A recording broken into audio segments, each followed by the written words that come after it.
Thank you for calling Teatime Books, where the tea is always hot and the books are also always hot. How can I help today? You'd like to order some things. Okay, sir, certainly. What can I get for you? Okay, so that's one copy of The World According to Clarkson, Volume 7. Yes, sir, they have announced a subtitle. It's going to be called I've Buggered This Up a Bit, Haven't I? One copy of Madonna's new autobiography. Yes, unfortunately, sir, we haven't got any copies of that in yet. Yeah, I'm afraid there's been a bit of a delay at the distribution centre. Yes, sir, they keep falling off the lorries. 100 copies of The Purple Revolution by Nigel Farage. You know, sir, B&Q do stock some very good kindling, and it's much less expensive. Very good, sir. I shall order those in for you then. Can I get anything else for you today, sir? No, I'm very sorry, sir. We won't be getting any more copies of Richard III's memoirs in, I'm afraid. Turns out the corpses of long-dead medieval monarchs don't write very interesting autobiographies. Also, it turns out he was extremely racist. Okay, sir, that'll all be ready for you on Thursday. Okay, bye now. Don't know what Bernard was complaining about. This is a doddle.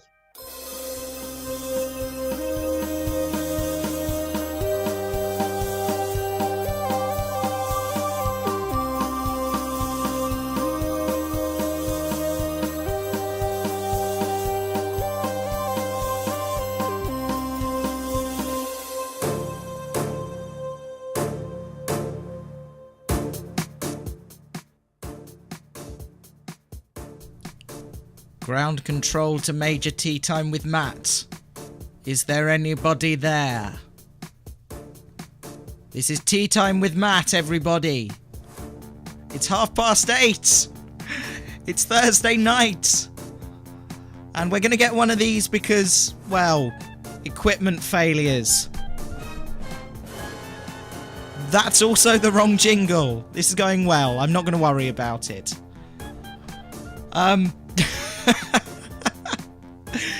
Oh dear, tonight's going really well. Tonight we're talking about books, everybody. Books! They're the best weapons in the world. Little handheld portals to magical places, scary places, brilliant places and sad places. I'm getting a real sense of deja vu here. Tonight we're asking one very simple question. What is your favourite book and why? I'll be telling you some of my favourites. And hopefully we're going to have a good time. Very good time. Apologies, by the way, if you're having any problems with live stream. Apparently it is freezing rather a lot. So, don't really know what's going on. We've restarted the stream once. So, we're going to press on and hope for the best, I think. I really don't want to abandon the show. Because some of you are saying that you can't get on. Which is not good. So, we're going to fade the jingle out. Put some Panic at the Disco on. And try not to panic. Fingers crossed.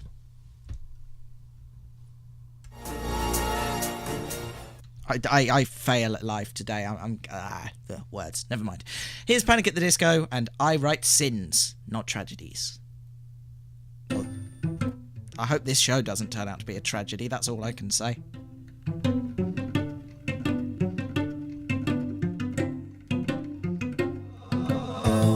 Well, imagine as I'm pacing the pews in a church corridor, and I can't help but to hear, no, I can't help but to hear an exchanging of words. What a beautiful wedding, what a beautiful wedding, says a bridesmaid to a waiter. Yes, but what a shame, the poor groom's bride is a whore. I chime in with a haven't you people ever heard of closing a goddamn door? No, it's much better to face these kinds of things with a sense of poison rationality. I chime in, haven't you people ever heard of closing a goddamn door? No, it's much better to face these kinds of things with a sense of, well, in fact, well, I'll look at it this way. I mean, technically our marriage is saved. Well, this calls for a toast, so pour the champagne. Oh, well, in fact, well, I'll look at it this way. I mean, technically our marriage is saved. Well, this calls for a toast, so pour the champagne, pour the champagne.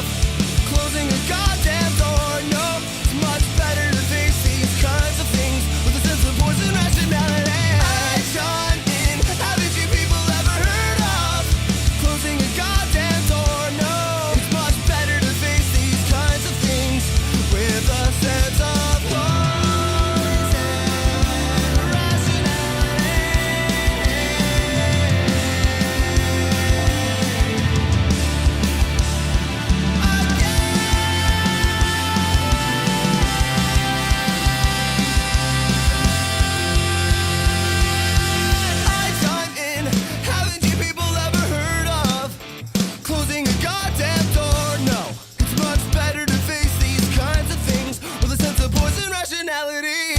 Chime in, haven't you people ever heard of closing a goddamn door? No, it's much better to face these kinds of things with a sense of poison rationality.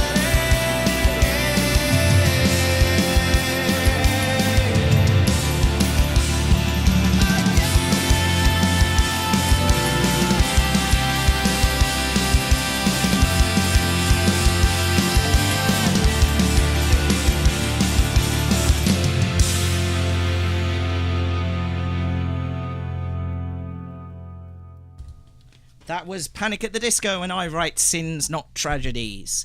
Right. So what's going on in the chat room?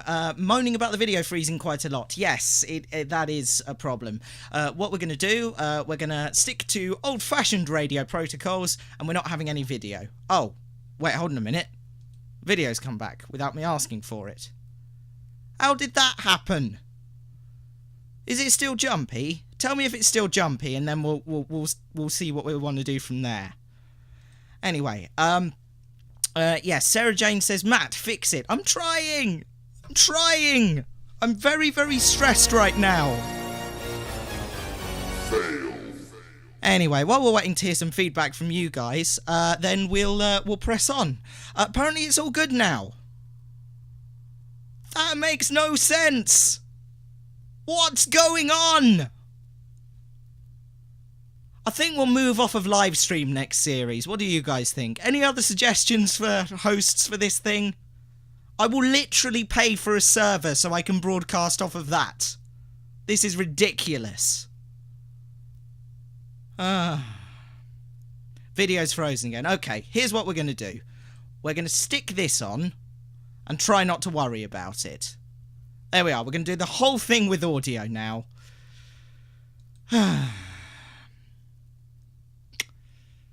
I'm a little bit upset. I'm not going to lie. This is... I have not had a show go this badly since the days of Mud Radio. And that's saying quite a lot. I had some awful shows back in the days of Mud Radio. Breathe, Matt, it's fine.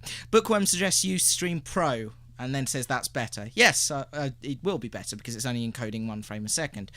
I think it's a problem with live stream servers because I've shut down this thing so many times and I don't know what's wrong. So we're going to do the show like this. You get to stare at our lovely picture with a cup of tea and some books and the logo for the next couple of hours, which is fine, I reckon. It'll be fine. So, you know, you get your tea time with Matt, but you get it the old-fashioned way. Are we all happy with that? Tough, because it's the only way this is going to happen. So tonight, your favourite books. As you might have guessed, I love books. I've got some books with me here tonight, which I can't show you because we don't have video anymore, but stop dwelling on that. I'm going to play some more music and figure out where I'm going with my life.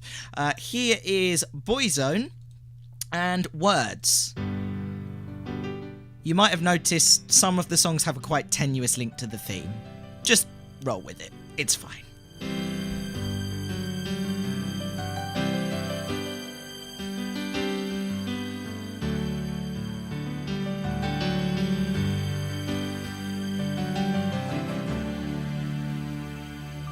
Smile, an everlasting smile.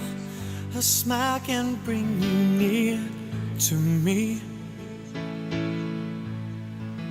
Don't ever let me find you gone, 'cause that would bring a tear to me. This world has lost its glory. Let's start a brand new story now, my love. You think that I don't even mean a single word I say. It's only words, and words are all I have to take your heart away.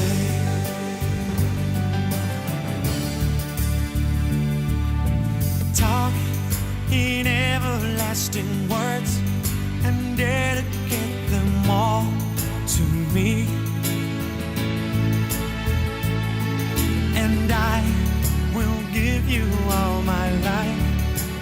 here if you should call to me. You think that I don't even mean a single word I say. It's only words, and words are all I have to take your heart away. It's only words, and words are all I have to take your heart away.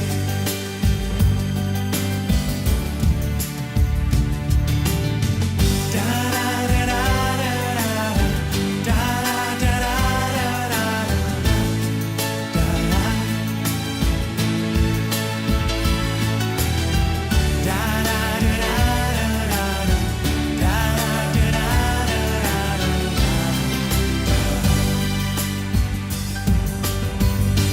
This world has lost its glory. Let's start a brand new story now, my love. You think that I don't even mean a single word I say. It's only words, and words are all I have to take your heart away. It's only words, and words are all I have to take your heart away. It's only words, and words are all I have to take your heart away.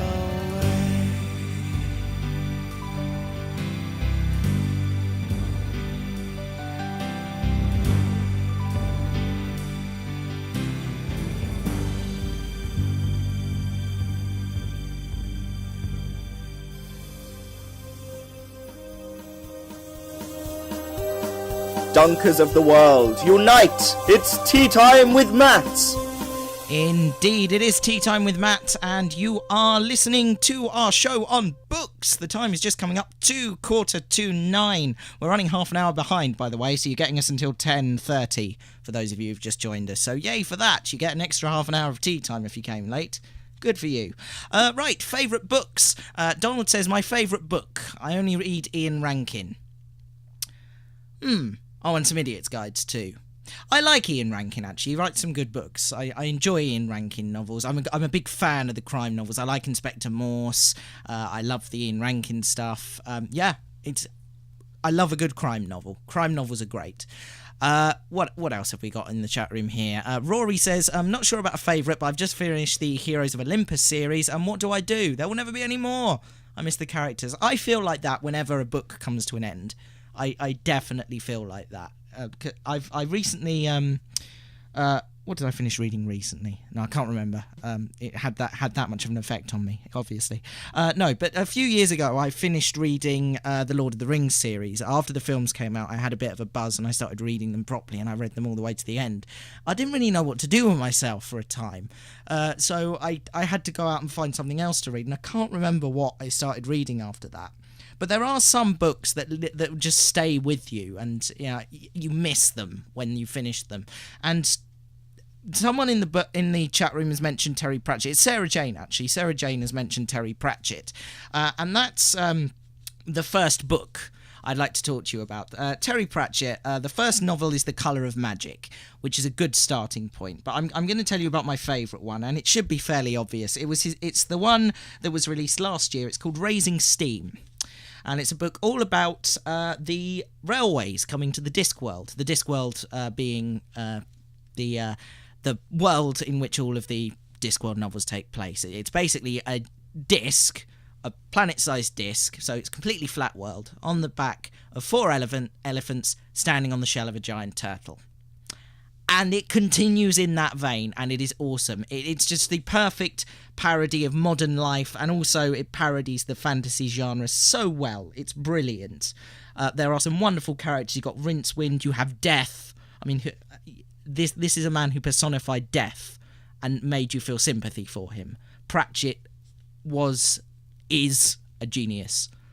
Absolute genius. I'd like to read you a section from Raising Steam, which is truly, I think, his best novel out of all of them. I imagine some people wouldn't like it. I love it mainly because I'm obsessed with steam trains. There we go, that's the word I was looking for. But it's also one of my favourite novels because the characters in it are absolutely marvellous. Incidentally, there is a tie-in book that he released shortly after the release of Raising Steam, which I'll tell you about in a minute. But I'm going to read you a section from the novel itself now. This is the scene in which we first discover the railway and the steam locomotive on the Discworld. Here we go. Dick Simnel was 10 years old when, back at the family smithy in Sheepridge, his father simply disappeared in a cloud of pink furnace parts and flying metal. He was never found in the terrible haze of scorching dampness, but on that very day, young Dick Simnel vowed to whatever was left of his father that in that boiling steam that he would make steam his servant. His mother had other ideas. She was a midwife, and as she said to her neighbours, "Babies are born everywhere, I'll never be without a customer." So against her son's wishes, Elsie Simnel decided to take him away from what she now considered to be a haunted place. She packed up their belongings, and together they returned to her family home near Stow Lat, where people didn't inexplicably disappear in a hot pink cloud. Soon after they arrived, something important happened to our boy. One day, while waiting for his mother to return from a difficult delivery, Dick walked into a building that looked interesting, and which turned out to be a library. At first he thought it was full of Ponzi stuff, all kings and poets and lovers and battles, but in one crucial book, he found something called mathematics and the world of numbers.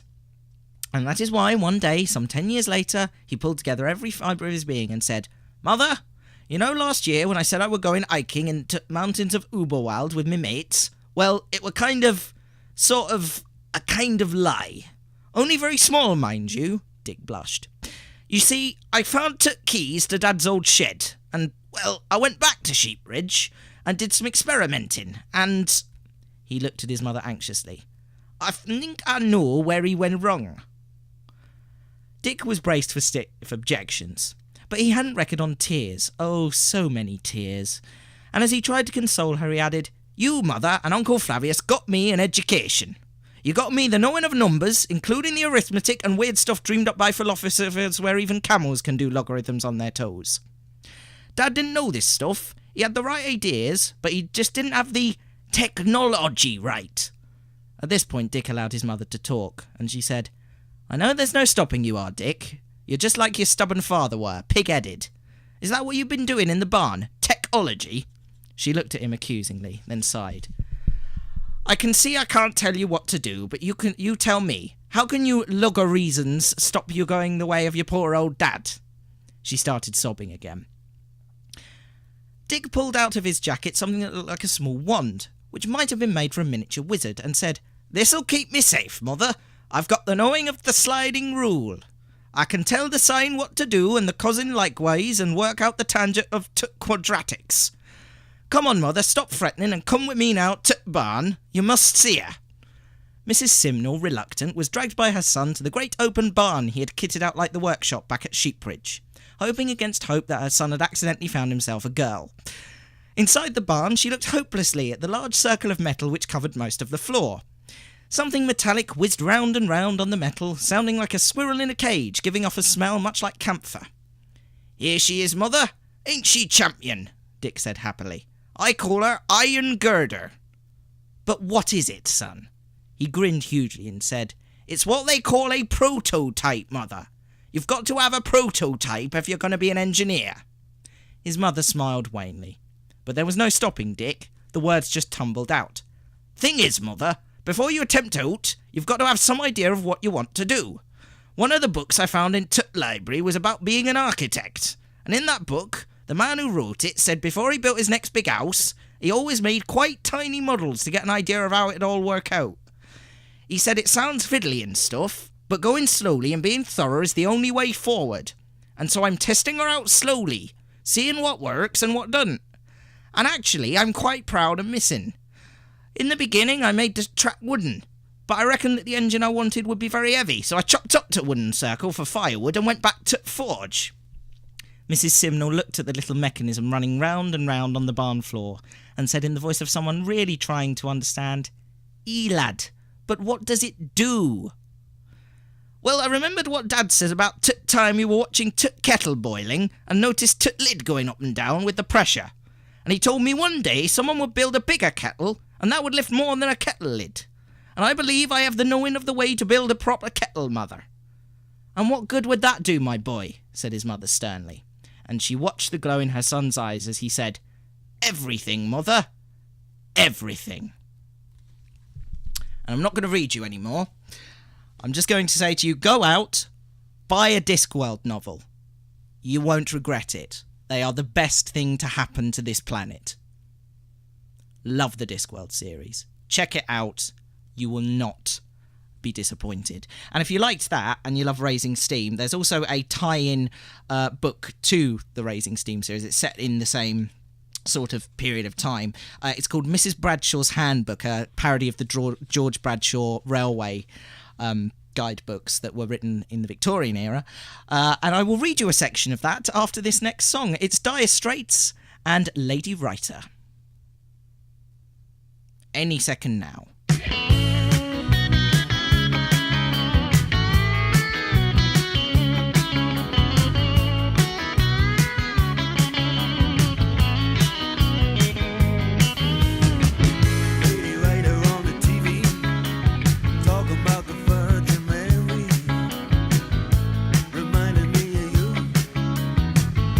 Expectation left to come up to, yeah. Lady Writer on the TV. Yeah, she had a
Tea Time with Matt. Because Dunkers do it best. Quite right too. Oh yes. Sarah Jane says, has anyone read Stephen King Under the Dome? I'm struggling. I read a Stephen King novel. I can't remember the hang on a minute. It's in my bookshelf. Hang on. I'll go and get it. While we're doing that, here's a Tea Time weather update.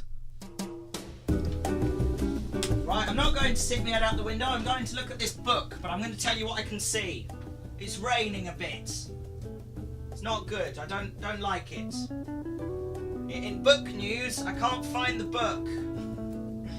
This isn't going very well. No, can't find the book. Let's go back to the window. I'm opening the window. Yeah, it's cold outside, and there's a bloke riding around on a bicycle for some reason in the road. He's an idiot, apparently. Oh well. Oh dear. Right, if you want to tell us what the weather's doing in your area, you can let me know in the chat room. And if any of you knows what the novel by Stephen King about everyone catching a disease and dying is called, let me know. This is going well.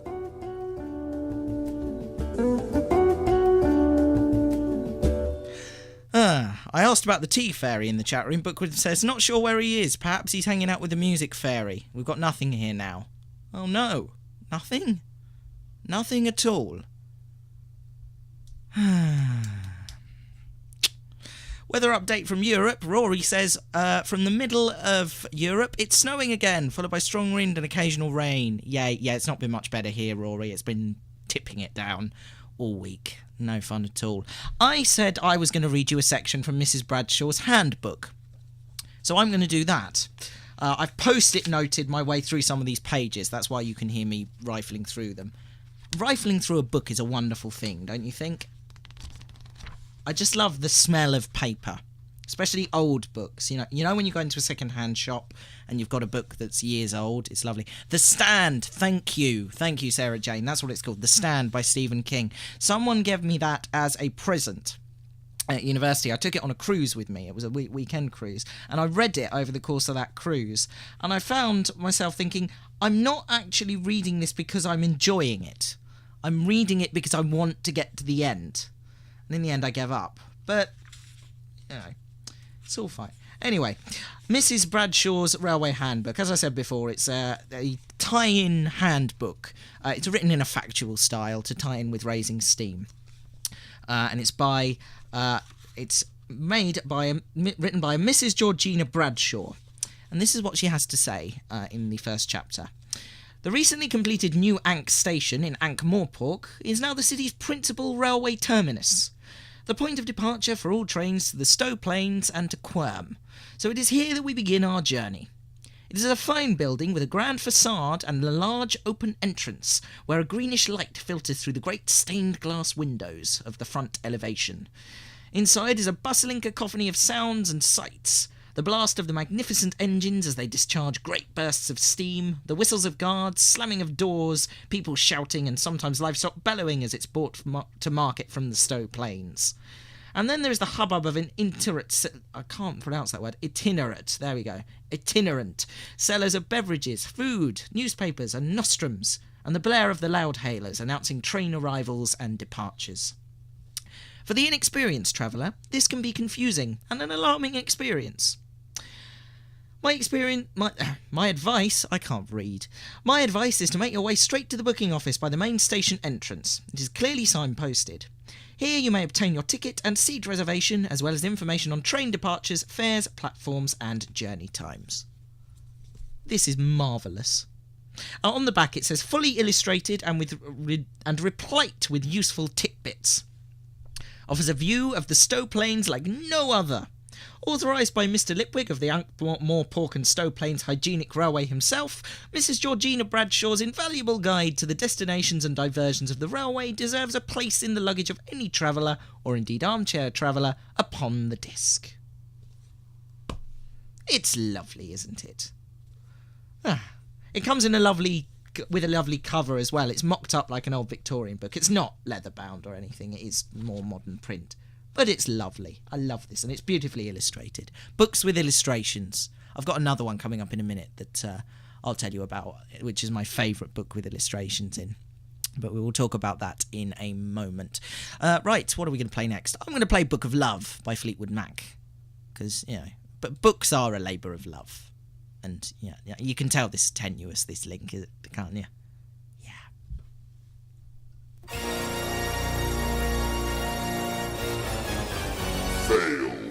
I did so much prep for this show, honest. I don't know what's going on. Here's Fleetwood.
That's Fleetwood Mac there, and the Book of Love.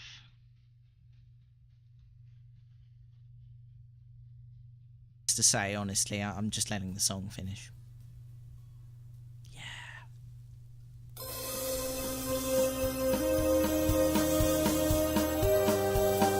It's been a long day. Put the kettle on.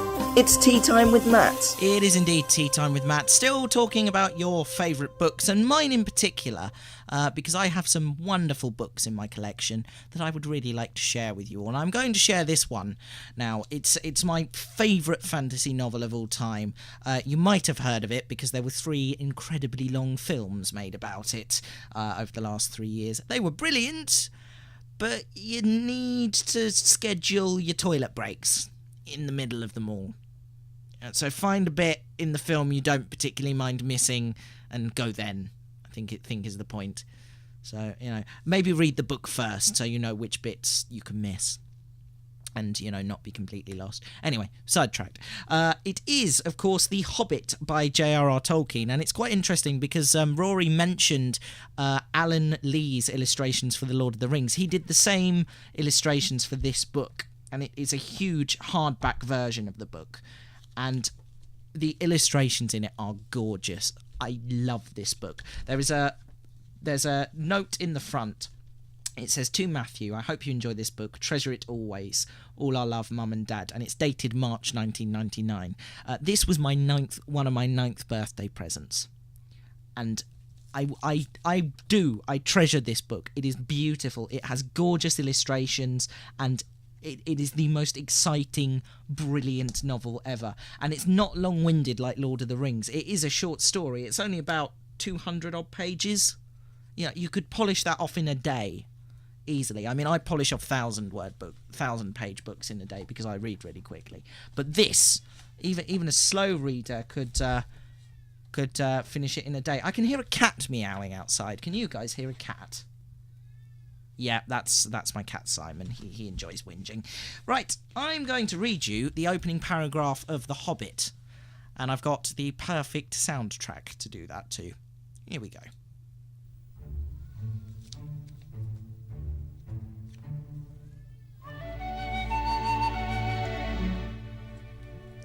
In a hole in the ground, there lived a hobbit. Not a nasty, dirty, wet hole filled with the ends of worms and an oozy smell, nor yet a dry, bare, sandy hole with nothing in it to sit down on or to eat. It was a hobbit hole, and that means comfort. It had a perfectly round door like a porthole, painted green, with a shiny yellow brass knob in the exact middle. The door opened onto a tube-shaped hall like a tunnel, a very comfortable tunnel without smoke, with panelled walls and floors tiled and carpeted, provided with polished chairs and lots of pegs for hats and coats. The Hobbit was fond of visitors. The tunnel wound on and on, going fairly but not quite straight into the side of the hill. The hill, as all the people for many miles around called it. And many little round doors opened out of it, first on one side, then on another. No going upstairs for the Hobbit. Bedrooms, bathrooms, ceilings, cellars, pantries, lots of these. Wardrobes, he had whole rooms devoted to clothes. Kitchens, dining rooms, all were on the same floor, and indeed the same passage. The best rooms were all on the left-hand side going in, for these were the only ones to have windows, deep-set round windows looking over his garden, and meadows beyond sloping down to the river.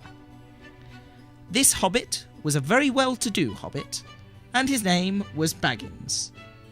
The Bagginses had lived in the neighbourhood of the hill for time out of mind, and people considered them very respectable, not only because most of them were rich, but also because they never had any adventures or did anything unexpected. You could tell what a Baggins would say on any question without the bother of asking him. This is a story of how a Baggins had an adventure, and found himself doing and saying things altogether unexpected. He may have lost the neighbours' respect, but he gained... well, you will see whether he gained anything in the end.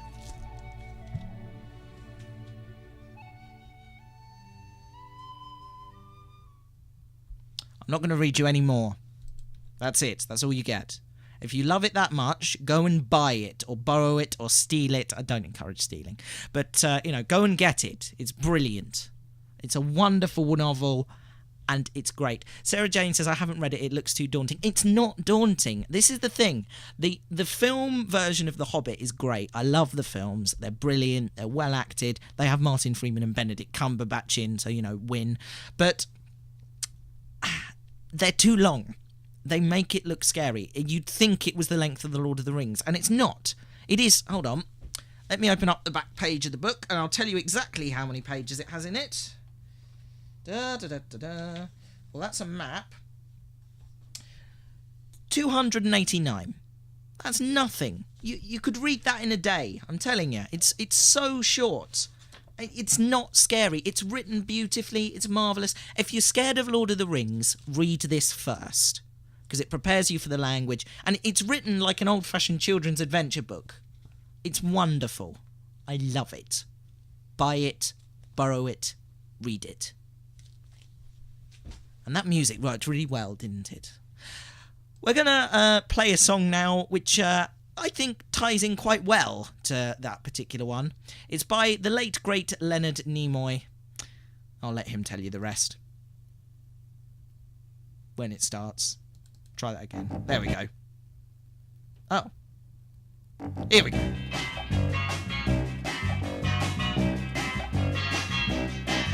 In the middle of the earth, in the land of Shire, lives a brave little hobbit whom we all admire. With his long wooden pipe, fuzzy woolly toes, he lives in a hobbit hole and everybody knows him. Bilbo, Bilbo Baggins, he's only 3 feet tall.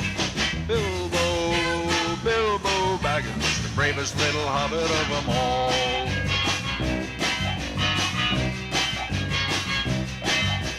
Hobbits are peace-loving folks, you know. They're never in a hurry and they take things slow. They don't like to travel away from home. They just like to eat and be left alone. But one day Bilbo was asked to go on a big adventure to the caves below to help some dwarves get back their gold that was stolen by a dragon in the days of old. Bilbo, Bilbo Baggins is only 3 feet tall. Bilbo, Bilbo Baggins, the bravest little hobbit of them all. Well, he fought with the goblins. He battled a troll. He riddled with Gollum. A magic ring he stole. He was chased by wolves, lost in the forest, escaped in a barrel from the Elf King's halls. Bilbo, Bilbo Baggins, the bravest little hobbit of them all.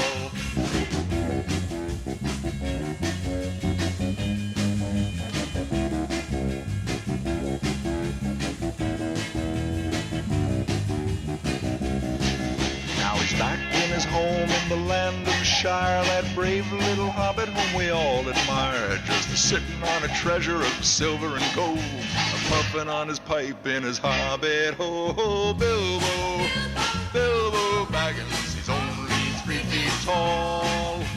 Bilbo, Bilbo Baggins, the bravest little hobbit of them all. Bilbo, Bilbo Baggins, he's only 3 feet tall. Leonard Nimoy and the Ballad of Bilbo Baggins there, which basically ruins the story if you've never heard it before, if you never read it or watched it. Rory says, sorry, but Lord of the Rings and The Hobbit were my children's movies and books. I'm a bit overexcited. That's fine. Be overexcited. They're marvellous, and I love them. They're brilliant. You have impeccable taste, Rory. What else is going on in the chat room? Sarah Jane says, I want this as a ringtone. It's a good ringtone. What else is going on? No, absolutely nothing. Nothing. Donald says, have Matt read all of it to you. Nice. Oh, thank you. Thank you. I'm all shy now. Oh, dear. It's just coming up to... Oh, well, it is 9:15. So we'll be doing the news in about 15 minutes. Before that, though, it's the return of an old favourite. This is It's Been a Bad Week.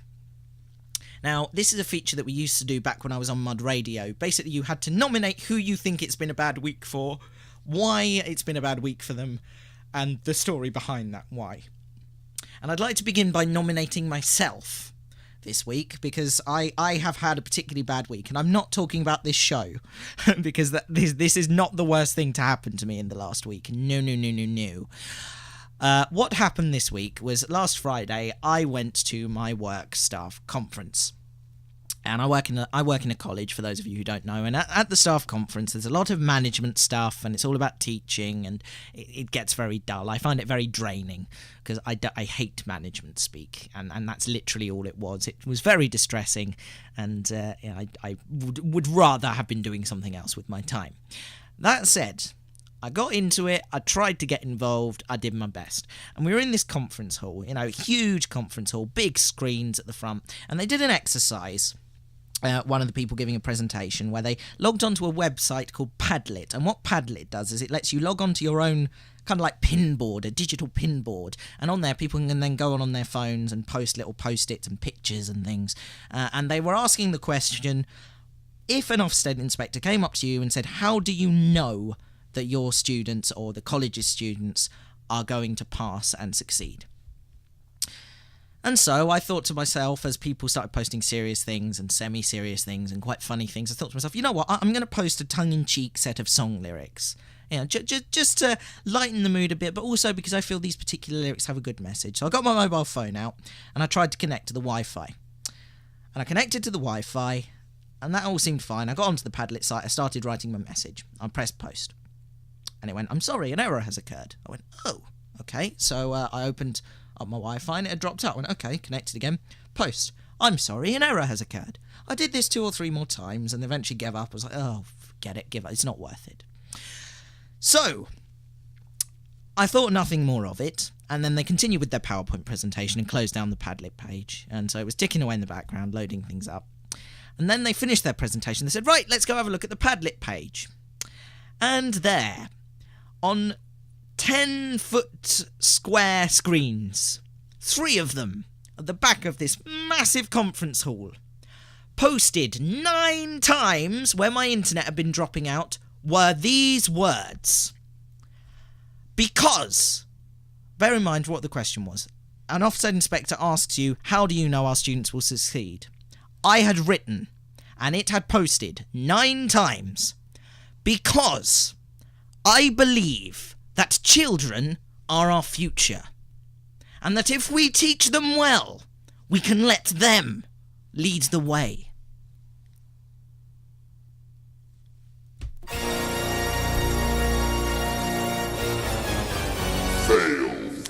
Yes, they noticed. Yes, it was pointed out.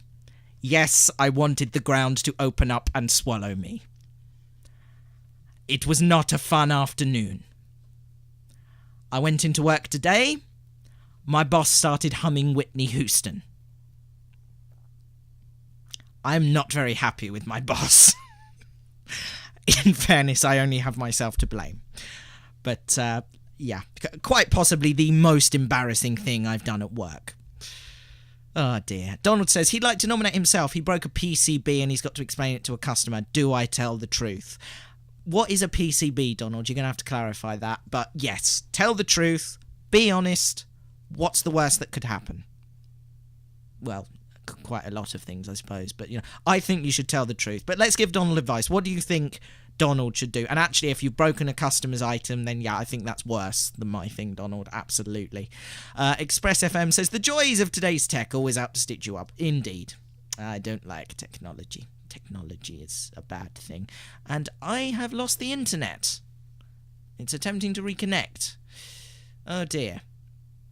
If you're still with us on the local MP4, then that's great. I'll upload that to live stream so you can hear that. Printed circuit board, Donald says. Well, there you go. There you go. Printed circuit board. That's what it is. Rory says, I was sarcastic to my friend and now she's mad at me, but she's also sitting with me at school and knows my biggest secret. Oh, yeah, that's quite bad. That's very bad, Rory. I'm sorry to hear that.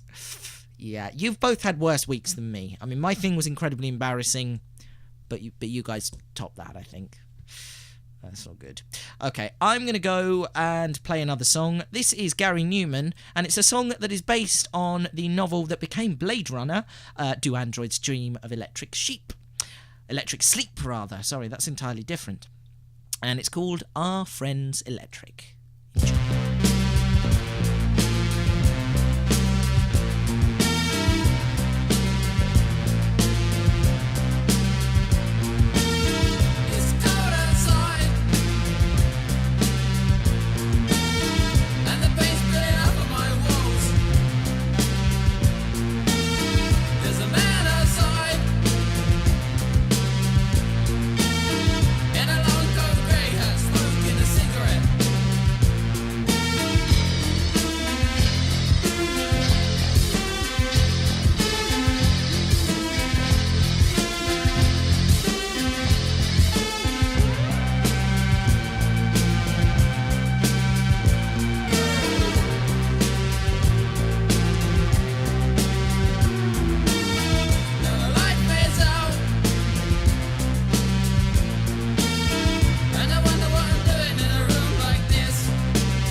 So now I'm alone. Now I can think for myself about little deals and issues, things that I just don't understand. I can white light at night, or a slow touch at times. I don't think I mean anything to you.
That was Gary Newman and Our Friends Electric, a song that he wrote based on Do Androids Dream of Electric Sleep, which went on to become Blade Runner.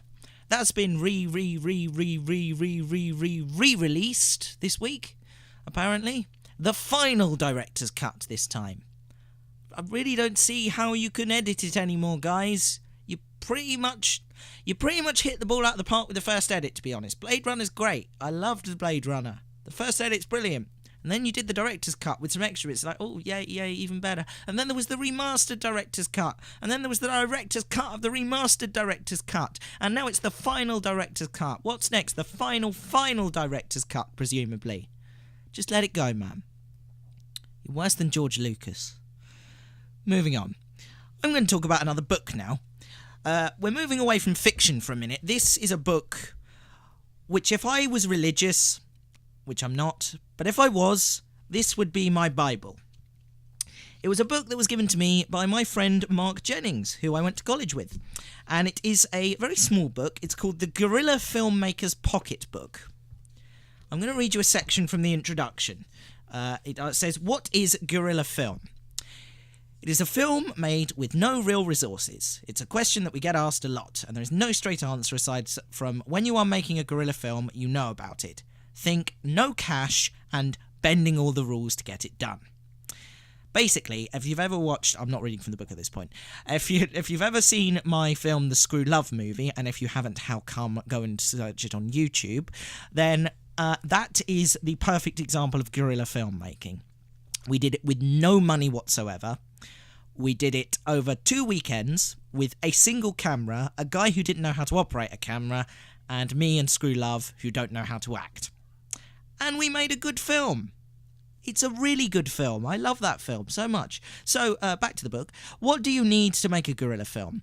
With technology today, all you need is a good idea and the passion and drive to make it happen. HD cameras on phones, real-time video downloading, access to all manner of first-rate film education. If you filmmaking is your calling, there's really no excuse now. In reality, though, you're going to need a camera, some microphones, lights, an edit suite, and lots of time. You will also need a great idea that has been developed into a terrific script, a merry band of crazy people who are prepared to follow you on this journey, and a bunch of actors willing to take risk looking like idiots when they deliver your dialogue. There we are. Bookworm has just posted a link to the Screw Love movie in the chat room. Go check it out, although I should stress, not suitable for family entertainment. Not like Tea Time with Matt. Screw Love show and the Screw Love movie are definitely not family orientated. So yes, that is the Guerrilla Filmmaker's Handbook. It is my Bible. I love it. It's got amazing hints and tips in here. If you're thinking about going into filmmaking and doing films yourself, if you own a camera, basically, I suggest getting hold of a copy of this book, because it will give you all sorts of hints and tips to help you get around the bureaucracy and everything. The one thing I will say is if you are planning on becoming a guerrilla filmmaker, you can have one free piece of advice from me, and it's know your rights. There is nothing to prevent you from filming in a public place. The only problem is if you're going onto private land. The only thing that is illegal is for you to obstruct a public highway, so a pavement or a road. If you're doing it handheld and you're in a public place that is publicly accessible and is not privately owned, so a park or a street, then they can't touch you. No one. They can ask you to move along. That's all they can get you with. The exception to the rule is if they hit you with anti-terrorism, in which case just get out of there. Free bit of advice there. For more, buy my book. No, I'm joking. I haven't written a book. I'm far too lazy.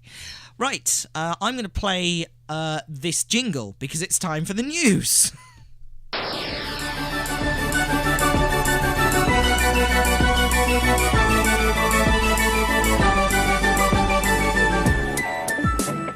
This is a Tea Time with Matt news update.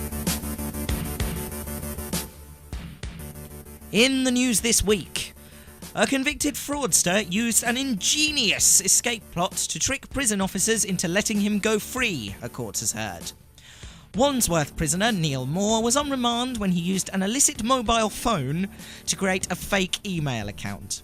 He posed as a senior court clerk and sent bail instructions to the prison staff, who released him on the 10th of March 2014. His deception was uncovered when solicitors went to interview him 3 days later, only to find him gone. The man is a genius. His deception was uncovered... Oh no, I've done that bit. Moore, 28, from Ilford, East London, handed himself in 3 days later. I wonder what he got done in those 3 days. Bit of DIY maybe, went down the pub. Southwark Crown Court has heard he set up a fake web domain which closely resembled that of the court service's official address. He then emailed the prison custody's inbox with instructions for his release. The court heard that Moore registered the bogus website in the name of investigating officer Detective Inspector Chris Soule, giving the address and contact details for the Royal Courts of Justice. The judge, Recorder David Hunt QC, described the behaviour as ingenious criminality. Ingenious criminality. That's good. That's very good. In other news, a couple have tied the knot in a supermarket where they shared their first date. Yep. Bride Rebecca Wooler, 44, married Blake Green, 53, after walking down the Easter egg aisle at Morrison's in Camborne in Cambridgeshire. I know that Morrison's, I've been in there. The happy couple, who share an unusual take on romance, dined on chicken curry and chips in the store's cafe during their first night out together. Their guests were treated to the same meal at the same venue for the reception. They really were doing this on the cheap, weren't they? Miss Waller married Mr. Green via their landlady in met Mr. Green. Ugh.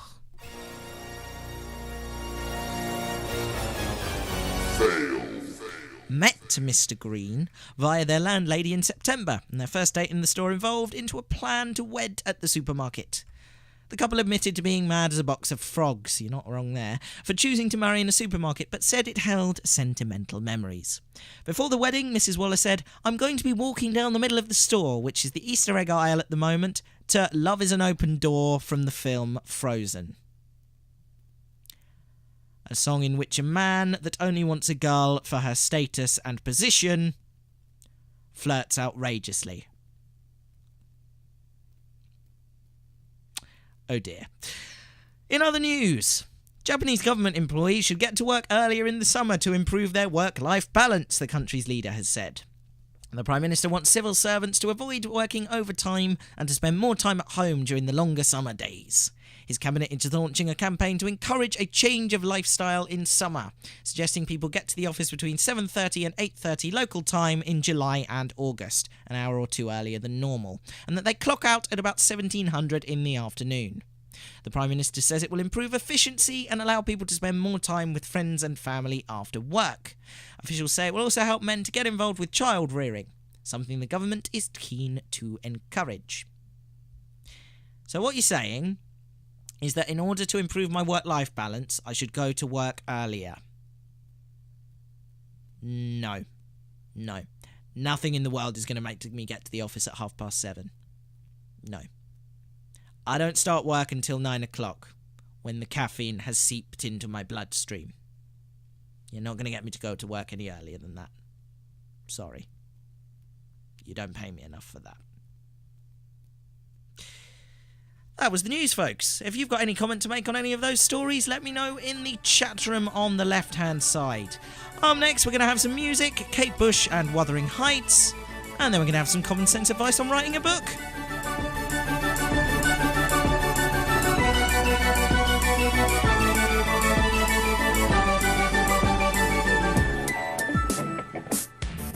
That was a Tea Time with Matt news update.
to try Google Plus next week.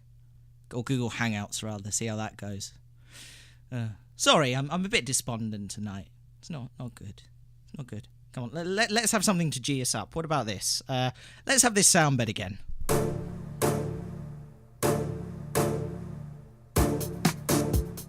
Yeah, this never fails to cheer me up. Except for right now.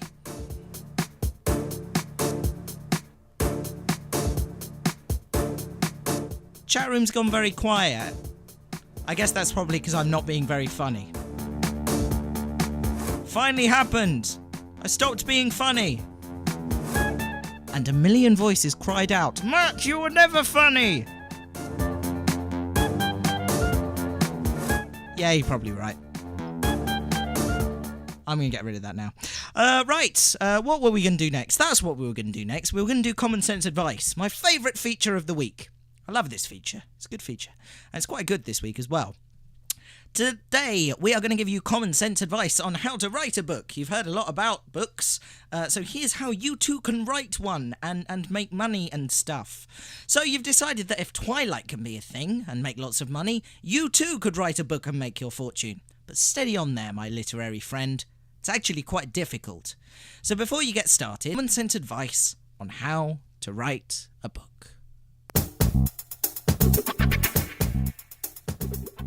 Number 1. Start with context. Time and time again, you'll hear from fiction writers and instructors telling you to start with action. This is flawed advice. Because it's all very well writing a brilliant action sequence about how Billy is fleeing for his life across the rooftops of Pontefract, carrying only his trusty pocket knife and a mysterious letter. But without context, this action is meaningless. For a start, who the hell is Billy? What's in the mysterious letter? Why does he carry a pocket knife? And where the hell is Pontefract anyway? Context! Give some! Moving on. Number 2. Know what your characters' wants are. Interesting stories come from characters who want something. Moist von Lipwig from the Discworld novels wants to not die. Batman wants to punch things. Bella Swan wants... You know what, come to think of it, I've watched those films and I've got no idea what that girl is looking for. But you get the idea. Number 3. End each chapter on a cliff. Not necessarily on an actual cliff. But you do need to leave the audience with an unanswered question. Like how our heroes are going to get off of this cliff. Or what material the cliff is made from. Or where the cliff is located. Or why they were up there in the first place. Look, just stop fixating on the damn cliff! We'll get to it later! Honestly.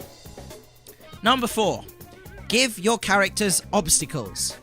The obstacles can be as difficult as you want, but the key here is that they have to be able to overcome the obstacle no matter what it is. Drug addiction, being in love with the wrong person, a giant robot fire-breathing Tyrannosaurus Rex. They have to beat those odds no matter what. Number 5. Understand your audience. Fiction genres are different and are told in different ways. So audiences have different expectations that you need to cover. For example, if you're writing crime fiction, you have to reveal what happened early and spend the novel solving the crime. If you're writing a thriller, your story is dedicated to characters trying to stop whatever it is from happening. And if you're writing something for young adults, well, it seems you can pretty much get away with any old rubbish so long as you give them the feels. So focus on that, I guess. And finally, number 6. Don't give up. Unless you want to.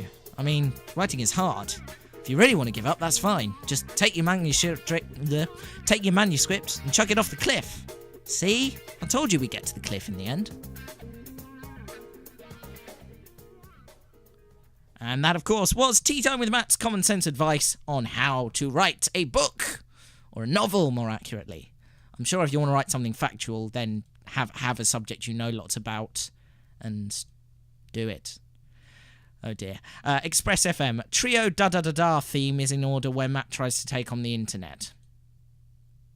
You mean the fail jingle. Sorry, I'm so used to calling it the fail jingle, I have no idea what you guys call it. It's the fail jingle, this thing. Hold on, that deserves its own fail jingle because I've not put the fader back up. Fail. Yeah, fail jingle. Fail. I just turned my microphone off. I meant to put the effect to mix on. There we go. Fail. Fail. That really hurt my throat. We shall move swiftly on. Here is Elvis Costello and the Attractions with Every Day I Write the Book. What book are you writing, Elvis Costello? Tell us. Tell us.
Rory points out that an idea isn't an important part of writing a book or a story.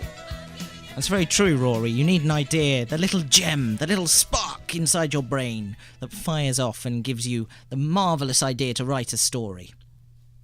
And then, if you're anything like me, you forget all about it and don't ever write it down because you're an idiot. This is Tea Time with Matt.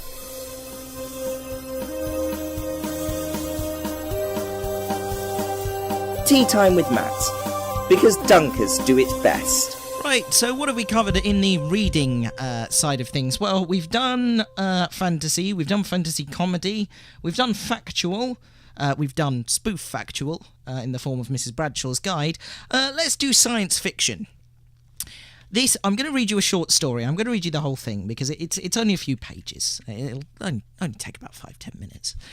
It's from a book called The Other Side of the Sky by Arthur C. Clarke, and I'll read you the blurb. The Other Side of the Sky presents a glimpse of our future, a future where reality is no longer contained in earthly dimensions, where man has learned to exist with the knowledge that he is not alone in the universe. These stories of other planets and galactic adventures show Arthur C. Clarke at the peak of his powers, sometimes disturbing, always intriguing. And what these are basically short science fiction stories, and they cover all sorts of different themes. I'm going to read you this one. It's one of my favourite short stories because it's so bizarre. It's a little book, it's a little story. It is by Arthur C. Clarke, and it's called The 9 Billion Names of God. So I'm going to read it to you now, and then when I'm done, let me know what you think. And if you like the sound of it, go out and get the book. It's The Other Side of the Sky. There's loads of great ones in here, and they've all got nice little twist endings. But this one is particularly good, so I'm going to read you this one. The 9 Billion Names of God by Arthur C. Clarke. Read by Teatime with Matt. This is a slightly unusual request, said Dr. Wagner, with what he hoped was commendable restraint. As far as I know, it's the first time anyone's been asked to supply a Tibetan monastery with an automatic sequence computer. I don't wish to be inquisitive, but I should hardly have thought your, establishment had much use for such a machine. Could you explain just what you intend to do with it? Gladly, replied the Lama, readjusting his silk robes and carefully putting away the slide rule he had been using for currency conversions. Your Mark V computer can carry out any routine mathematical operation involving up to 10 digits. However, for our work, we are interested in letters, not numbers. As we wish you to modify the output circuits, the machine will be printing words, not columns of figures. I don't quite understand. This is a project on which we have been working for the last 3 centuries, since the Lamasery was founded, in fact. It is somewhat alien to your way of thought, so I hope you will listen with an open mind while I explain it. Naturally. It is really quite simple. We have been compiling a list which shall contain all the possible names of God. I beg your pardon? We have reason to believe, continued the Lama imperturbably, I can't read that all such names can be written with not more than 9 letters in an alphabet we have devised. And you have been doing this for 3 centuries? Yes. We expected it would take us about 15,000 years to complete the task. Oh. Dr. Wagner looked a little dazed. Now I see why you wanted to hire one of our machines. But exactly what is the purpose of this project? The Lama hesitated for a fraction of a second, and Wagner wondered if he had offended him. If so, there was no trace of annoyance in the reply. Call it ritual, if you like, but it's a fundamental part of our belief. All of the many names of the Supreme Being, God, Jehovah, Allah, and so on, they are only man-made labels. There is a philosophical problem of some difficulty here, which I do not propose to discuss, but somewhere among all the possible combinations of letters that can occur are what one may call the real names of God. By systematic permutation of letters, we have been trying to list them all. I'm so sorry, I'm mucking this up. I see, said Dr. Wagner. You've been starting at A and working up to Z. Exactly, though we use a special alphabet of our own. Modifying the electromatic typewriters to deal with this is of course trivial. A rather more interesting problem is that of devising suitable circuits to eliminate ridiculous combinations. For example, no letter must occur more than 3 times in succession. 3? Surely you mean 2. 3 is correct. I'm afraid it would take too long to explain why, even if you understood our language. I'm sure it would, said Wagner hastily. Go on. Luckily, it will be a simple matter to adapt your automatic sequence computer for this work, since once it has been programmed properly, it will permute each letter in turn and print the result. And what would have taken us 15,000 years, it will be able to do in just 100 days. Dr. Wagner was scarcely conscious of the faint sounds from the Manhattan streets far below. He was in a different world, a world of natural, not man-made mountains. High up in their remote eyries, these monks had been patiently at their work, generation after generation, compiling their lists of meaningless words. Was there any limit to the follies of mankind? Still, he must give no hint of his inner thoughts. The customer was always right. "There's no doubt," replied the doctor, "that we can modify the Mark V to print lists of this nature. I'm much more worried about the problem of installation and maintenance. Getting out to Tibet in these days is not going to be easy." "We can arrange that. The components are small enough to travel by air. That is one reason why we chose your machine. If you can get them to India, we will provide transport from there." "And you wish to hire 2 of our engineers?" "Yes, for the 3 months that the project shall occupy." "I've no doubt that personnel can manage that." Dr. Wagner scribbled a note on his desk pad. "There are just 2 other points." Before he could finish the sentence, the Lama had produced a small slip of paper. "This is my certified credit balance at the Asiatic Bank." "Thank you. It appears to be adequate. The second matter is so trivial that I hesitate to mention it, but it's surprising how the obvious often gets overlooked. What source of electrical energy have you?" "A diesel generator providing 50 kilowatts at 110 volts. It was installed about 5 years ago and is quite reliable. It's made life at the Lamasery quite comfortable, but of course it was really installed to provide power for the motors driving the prayer wheels." "Of course," echoed Dr. Wagner. "I should have thought of that." We're going to take a little break because this is a lot longer than I remember, but we're about halfway through the story there, and we're going to play a song now called Arthur C. Clarke's Mysterious World by the Divine Comedy, and then we'll come back to the 9 billion names of God. Enjoy!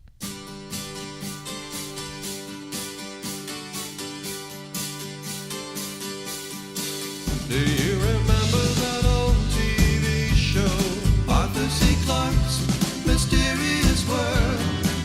Well, if ITV make a new series, they ought to come take a look at my girl. I don't understand her. She doesn't make any sense to me. I don't understand her.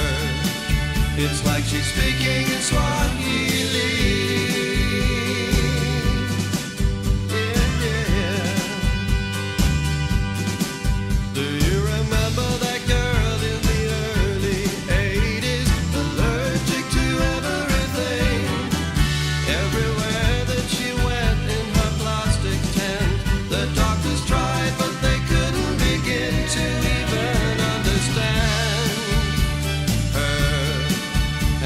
Exactly the same for me. I don't understand her. She is as deep as the Baltic Sea. Well, it's no big deal, I'm not complaining. Sometimes things don't need explaining. She's my angel, that's the main thing. And that is never changing. She's a mess of contradictions, of mechanics, strange convictions. It can be a source of friction, but there are worse afflictions. Love doesn't make distinctions.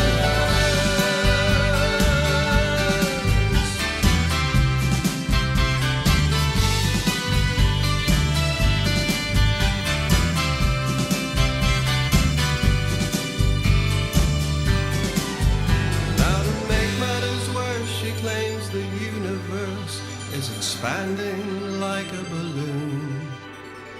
But baby, if it's meant to be infinite, then where is it expanding to? I don't understand. You just don't make any sense to me. I don't understand. You are completely logic free. I don't understand her. No, she is uncharted territory. I don't understand her, but she's as lovely as she can be. Arthur C. Clarke's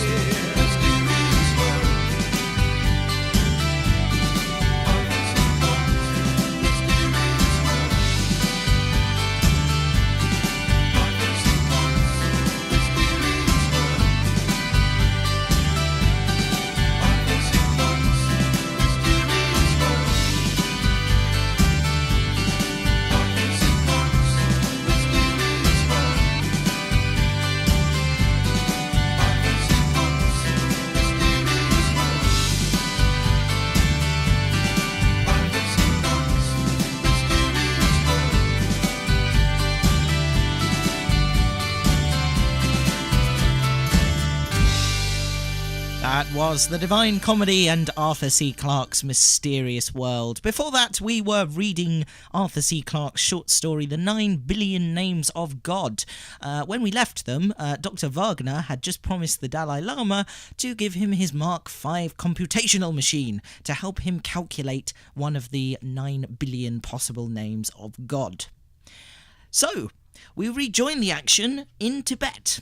Here goes. The view from the parapet was vertiginous. I'm not saying that right at all, am I? Let's ignore it and move on. But in time, one gets used to anything. After 3 months, George Hanley was not impressed by the 2,000-foot swoop into the abyss or the remote checkerboard of fields in the valley below. He was leaning against the wind-smoothed stones and staring morosely at the distant mountains whose names he had never bothered to discover. This, thought George, was the craziest thing that had ever happened to him. Project Shangri-La, some witback at the labs had christened it. For weeks now, the Mark V had been churning out acres of sheets covered with gibberish. Patiently, inexorably, the computer had been rearranging letters in all their possible combinations, exhausting each class before going on to the next. As the sheets had emerged from the electronic typewriters, the monks had carefully cut them up and pasted them into enormous books.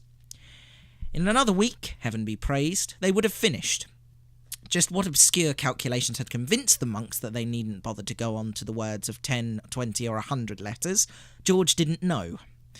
One of his recurring nightmares was that there would be some change of plan, and that the High Lama, whom they'd naturally called Sam Jaff, although he didn't look a bit like him, would suddenly announce that the project would be extended to approximately AD 2060. And they were quite capable of it. George heard the heavy wooden doors slam in the wind as Chuck came out onto the parapet beside him. As usual, Chuck was smoking one of the cigars that made him so popular with the monks, who, it seemed, were quite willing to embrace all the minor and most of the major pleasures of life. That was one thing in their favour. They might be crazy, but they weren't blue noses. Those frequent trips they took down to the village, for instance. "Listen, George," said Chuck urgently. "I've learned something that means trouble." "What's wrong? Isn't the machine behaving?" That was the worst contingency George could imagine. It might delay his return, and nothing could be more horrible. The way he felt now, even the sight of a TV commercial would seem like manna from heaven. At least it would be some link with home. No, it's nothing like that. Chuck settled himself on the parapet, which was unusual because normally he was scared of the drop. "I've just found out what this is all about." "What do you mean? I thought we knew." "Sure, we know what the monks are trying to do, but we didn't know why. It's the craziest thing." "Tell me something new," growled George. "But old Sam's just come clean with me. You know the way he drops in every afternoon to watch the sheets roll out? Well, this time he seems rather excited, or at least as near as he'll ever get to it. When I told him that we were on the last cycle, he asked me in that cute English accent of his if I'd ever wondered what they were trying to do. I said, sure. And he told me. Go on. I'll buy it. Well, they believe that when they have listed all of his names, and they reckon there are about 9 billion of them, God's purpose will be achieved. The human race will have finished what it was created to do, and there won't be any point in carrying on. Indeed, the very idea is something like blasphemy. Well, then what do they expect us to do? Commit suicide? Oh, there's no need for that. When the list's completed, God steps in and simply winds things up. Bingo! Oh, I get it. When we finish our job, it will be the end of the world. Chuck gave a nervous little laugh. That's just what I said to Sam. And do you know what happened? He looked at me in a very queer way, like I'd been stupid in class, and said, it's nothing as trivial as that. George thought over this for a moment. That's what I call taking the wide view, he said presently. But what do you suppose we should do about it? I don't see it makes the slightest difference to us. After all, we already knew they were crazy. Yes, but don't you see what may happen? When the list's complete and the last trump doesn't blow, or whatever it is they expect, we might get the blame. It's our machine they've been using. I don't like the situation one little bit. I see, said George slowly. You've got a point there. This sort of thing's happened before, you know. When I was a kid down in Louisiana, we had a crackpot preacher who once said the world was going to end next Sunday. Hundreds of people believed him, even sold their homes. And yet when nothing happened, they didn't turn nasty like you'd expect. They just decided he'd made a mistake in his calculations and went right back to believing. I guess some of them still do. Well, this isn't Louisiana, in case you hadn't noticed. There are just 2 of us and hundreds of these monks. I like them, and I'll be sorry for old Sam when his life work backfires on him, But all the same, I wish I was somewhere else. I've been wishing that for weeks, but there's nothing we can do until the contract's finished and the transport arrives to fly us out. Of course, said Chuck thoughtfully, we could always try a bit of sabotage. Like hell we could. That would make things worse. Not the way I meant. Look at it this way. The machine will finish its run in 4 days from now, on the present 20 hours a day basis. The transport calls in a week. Okay? Then all we need to do is find something that needs replacing during one of the overhaul periods. Something that will hold up the works for a couple of days. We'll fix it, of course, but not too quickly. If time matters properly, we can be down at the airfield when the last name pops out of the register. They won't be able to catch us then.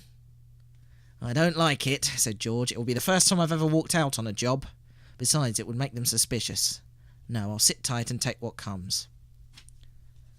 I still don't like it, he said 7 days later as the tough little mountain ponies carried them down the winding road. And don't you think I'm running away because I'm afraid? I'm just sorry for those poor old guys up there, and I don't want to be around when they find out what suckers they've been. Wonder how Sam will take it. It's funny, replied Chuck, but when I said goodbye, I got the idea he knew we were walking out on him, and that he didn't care because he knew the machine was running smoothly and the job would soon be finished. After that, well, of course for him, there isn't any after that. George turned in his saddle and stared back up the mountain road. This was the last place from which one could get a clear view of the Lamestry. The squat, angular buildings were silhouetted against the afterglow of the sunset. Here and there, lights gleamed like portholes in the side of an ocean liner. Electric lights, of course, showing the same circuit as the Mark V. How much longer would they share it, wondered George. Would the monks smash up the computer in their rage and disappointment, or would they just sit down quietly and begin their calculations all over again?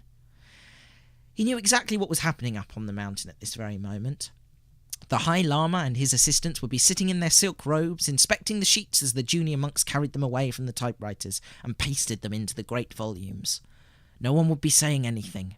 The only sound would be the incessant patter, the never-ending rainstorm of the keys hitting the paper, for the Mark V itself was utterly silent as it flashed through its thousands of calculations a second. 3 months of this, thought George, was enough to start anyone climbing up the wall. "There she is!" called Chuck, pointing down into the valley. "Ain't she beautiful?" And she certainly was, thought George. The battered old DC-3 lay at the end of the runway like a tiny silver cross. In 2 hours she would be bearing them away to freedom and sanity. It would be like savouring a fine liqueur. George let it roll around his mind as the pony trudged patiently down the slope. The swift night of the high Himalayas was now almost upon them. Fortunately, the road was very good, as roads went in that region, and they were both carrying torches. There was not the slightest danger, only a certain discomfort from the bitter cold. The sky overhead was perfectly clear and ablaze with the familiar, friendly stars. At least there would be no risk, thought George, of the pilot being unable to take off because of weather conditions. This had been his only remaining worry.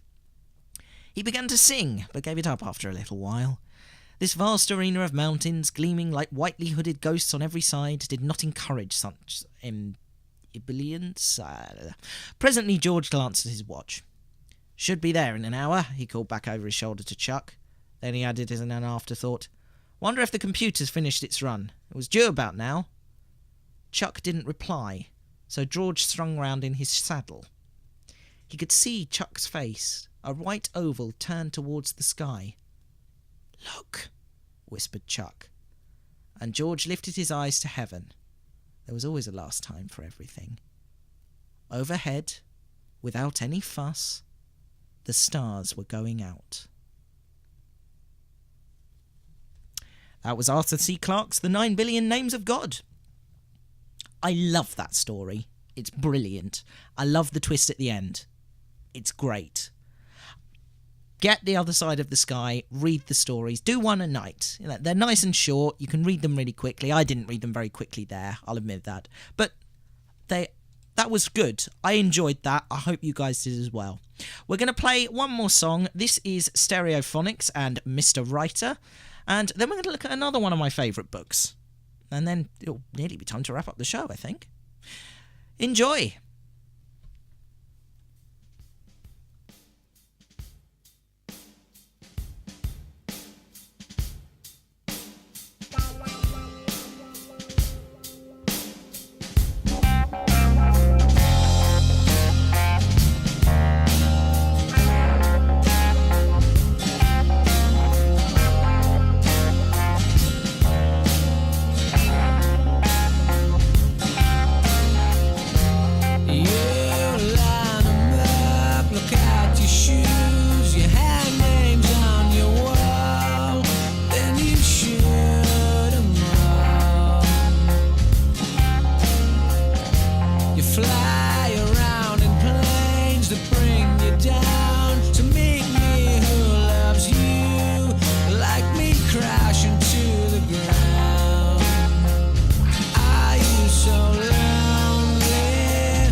Stereophonics there and Mr. Writer.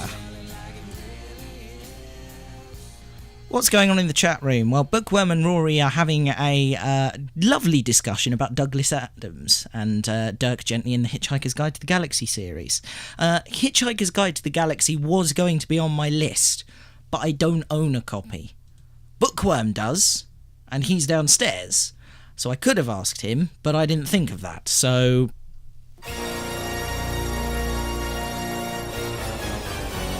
Fail jingles all round there.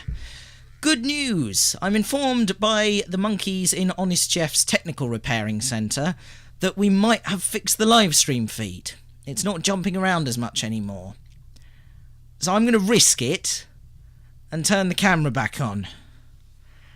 Everybody ready? If it drops out, scream at your keyboards. Figuratively. Just tell me it's not working. I mean, you have a chat room. That's what it's there for. Okay. Here goes. The video's back on. Oh my god, it's horrible. Oh no, that's just my face. Sorry, never mind. Hello everybody, I'm back again. Hopefully you can see me now. Oh dear. Donald says no. What do you mean no? Not ready. Oh, he's not ready. That's not fair. It's not fair. You should have braced yourself more. Anyway, hopefully this is still working. In which case, good. Because it means there was a problem live stream and I won't... No, it's dropping again. Okay, right, we're going to turn the camera off. Sorry, guys. Oh no, Rory says I can see you. I wonder what... We'll give it a couple of minutes, see if it sorts itself out. If not, we will turn it off again. Okay, other favourite books. Let's have a look. I'm going to talk to you about this. These are my absolute favourite detective stories ever, and they're the ones that you should know most about. They're the Sherlock Holmes complete illustrated short stories. And it's very old. You can see there's a little damage on the spine there. I don't know how that happened, and I'm gutted. But this is a very old volume, so I'm going to be very gentle with it. I think my grandfather owned this, my granddad, John Alden, and it is beautiful. Originally published in the Strand, July 1891 to June 1892, these were. And they are wonderful. I love these so very, very much. And I'm going to read you the first paragraph of A Scandal in Bohemia, illustrated by Sidney Paget. To Sherlock Holmes... Oh, I've forgotten. I had a sound bed for this. I'd prepped a sound bed. Here we are. Here's a sound bed.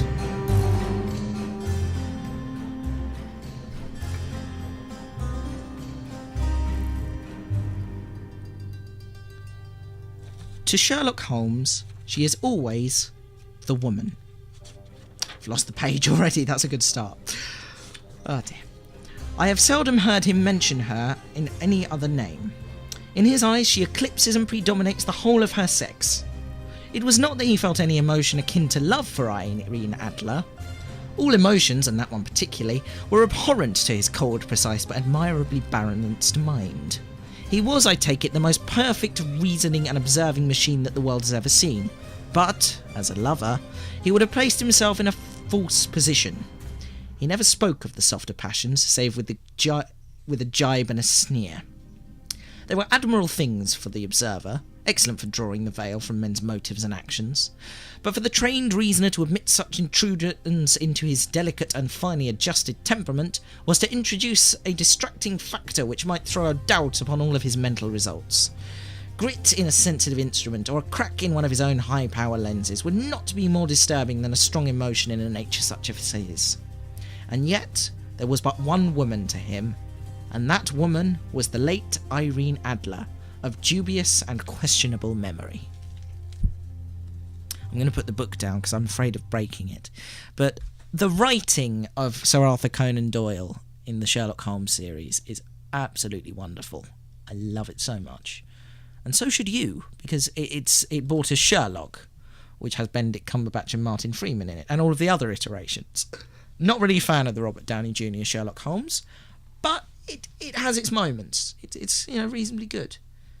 And this is just beautiful. This I wonder if this has got an edition note in it. Let me have a look. It was published by Chancellor Press, I can tell you that much. Reprinted, let's see, 1985 it was first published. I'm not sure what edition this is, but it has 1990 in it.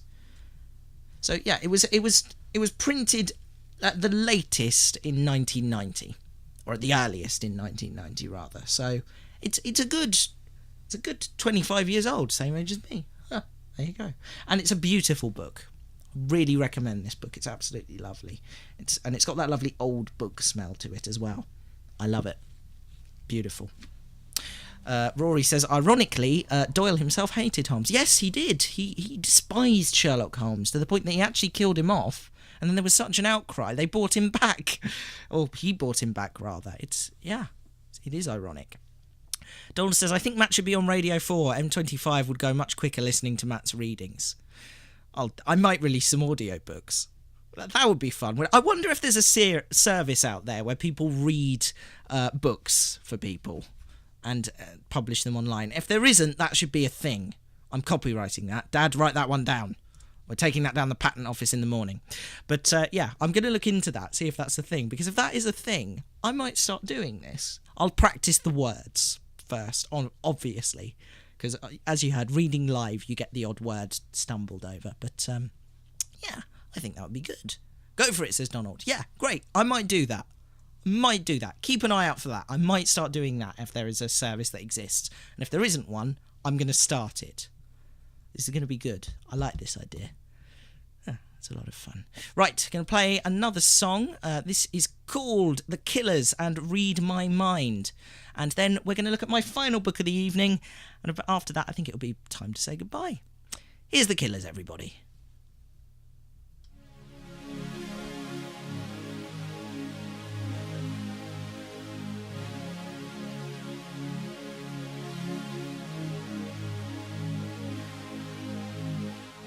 On the corner of Main Street, just trying to keep it in line. You say you wanna move on, and you say I'm falling behind. Can you read my mind?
was The Killers and Read My Mind. You are listening to Tea Time with Matt, of course, and it's just coming up to 22 minutes past 10. And in 10 minutes we're going to wrap the show up. It will have been your 2 hours. I gave you your 2 hours. I'd quite like to go to sleep. Yeah. Today's been a bit of a fail of a show, I'm afraid. I'm hoping it'll be okay next week. I'm going to look at some alternative streaming sites this week. It hopefully we'll be back at live stream again next week. If not, I will post links to alternative stuff, so keep an eye out. I'll upload something to my YouTube channel as well. I might do it as via my YouTube channel for Tea Time with Matt. That's youtube.com/Tea Time with Matt. That might be the easiest way around this, I think. Yeah, sorry, just thinking aloud. Anyway, moving swiftly on. We are going to look now at one of my other favourite books. It's the last one of the night, and we're going to treat this as the bedtime story, I think. This is The Secret Diary of Adrian Mole, aged 13 3/4, by Sue Townsend. And I love this book because I've said that a lot tonight, but I love this book in particular because I've read it time and time again, and it's still funny. Extremely funny. And I had bookmarked a bit. And I've lost the page. Damn it! Hang on a minute. I need to flick through it and find the page I was looking for. Here it is. Okay, I'm going to read you some sections from Adrian Mole now, and in this occasion, Adrian Mole and his form are going to the British Museum. So here we go. I'm going to do it with the bedtime story sound bed because it just makes sense. Here we go.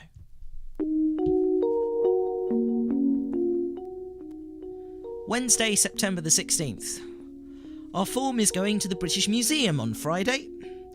Pandora and I are going to sit together on the coach.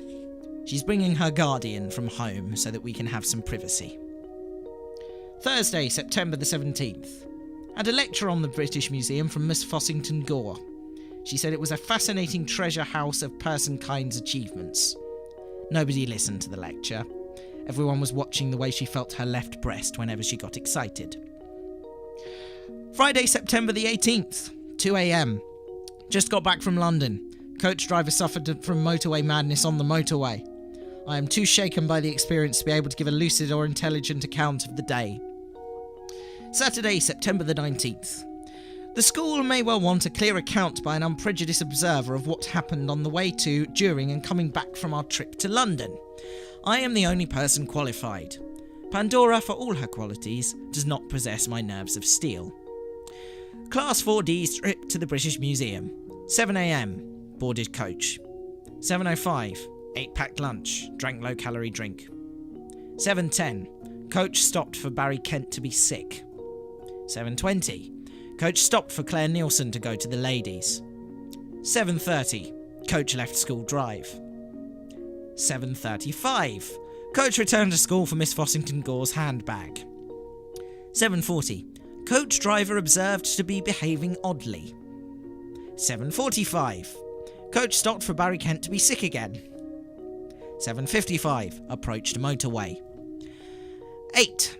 Coach driver stopped coach and asked everyone to stop giving V signs to lorry drivers. 8:10. Coach driver loses temper, refuses to drive on motorway until bloody teachers control kids. 8:20. Miss Fossington Gore gets everyone sitting down. 8:25. Drive onto motorway. 8:30. Everyone singing 10 green bottles. 8:35. Everyone singing 10 green snot rags.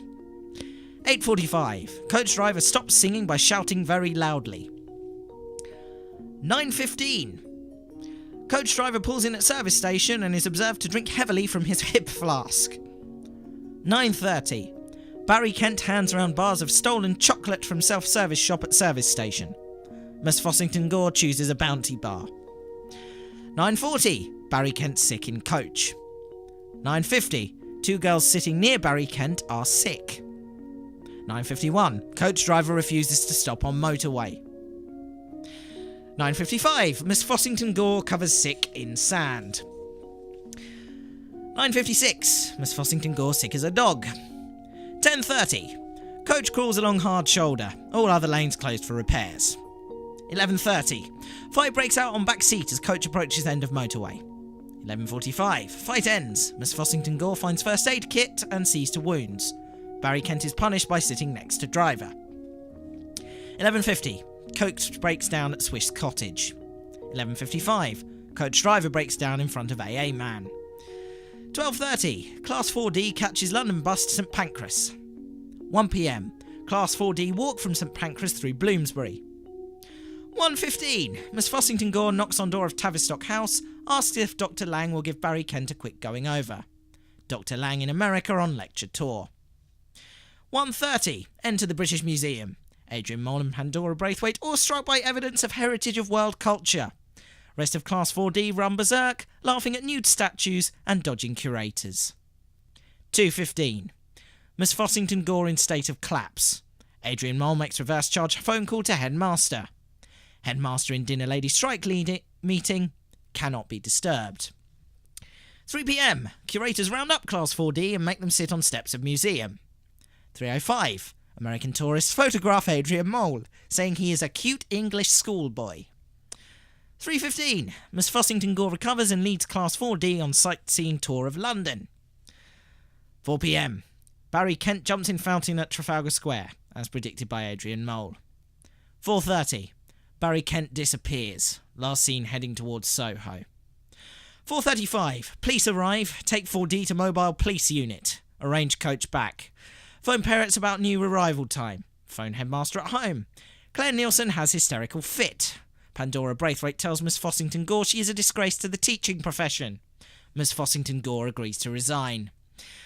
6 p.m. Barry Kent found in sex shop, charged with theft of Grow It Big Cream and 2 ticklers. 7 p.m. Coach leaves police station with police escort. 7:30. Police escort waves goodbye. 7:35. Coach driver begs Pandora Braithwaite to keep order. 7:36. Pandora Braithwaite keeps order. 8 p.m. Miss Fossington Gore drafts resignation. 8:30. Coach driver afflicted by motorway madness. 8:40. Arrive back, tyres burning. Class 4D struck dumb with terror. Miss Fossington Gore led off by Mr. Scrutton. Parents up in arms. Coach driver charged by the police. Sunday, September the 20th, 14th after Trinity, moon's last quarter. Keep having anxiety attacks every time I think about London, culture, or the M1. Pandora's parents are lodging an official complaint to everyone they can think of. Monday, September 21st. Mr. Scrutton complimented Pandora and I on our leadership qualities. Miss Fossington Gore is on sick leave. All future school trips have been cancelled. The Secret Diary of Adrian Mole there by Sue Townsend. Again, another brilliant book. If you haven't read it, go and buy it. It's hilarious. It is absolutely my kind of humour. It verges on the ridiculous. And if you've ever been a teenager, or you are a teenager, you will relate to pretty much everything in it. It's set in the 1980s, so it's a little bit dated, but I don't think the troubles of a teenager have changed that much, except now we have mobile phones. That's the only difference. Well, on that note, I think I'm going to call it a night. It's been an okay show. You know what? It turned out all right. We started with disaster, and like a phoenix rising from the ashes, we've made something beautiful, I think.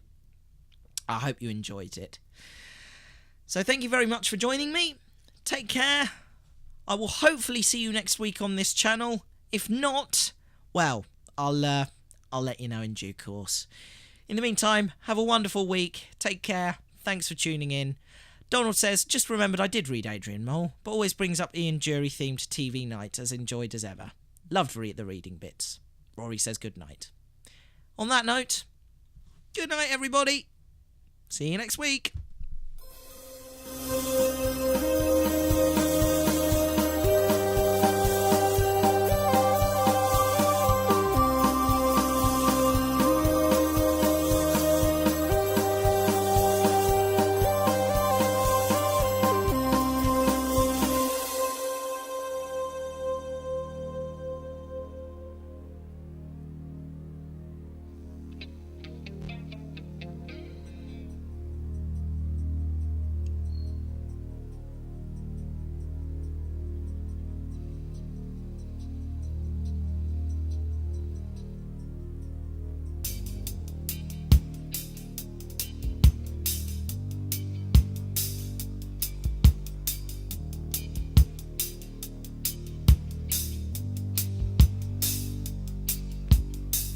Young teacher, the subject of schoolgirl fantasy.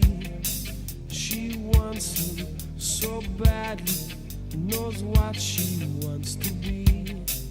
Inside her, there's longing. This girl's an open page, bookmarking. She's so close now. This girl is half his age.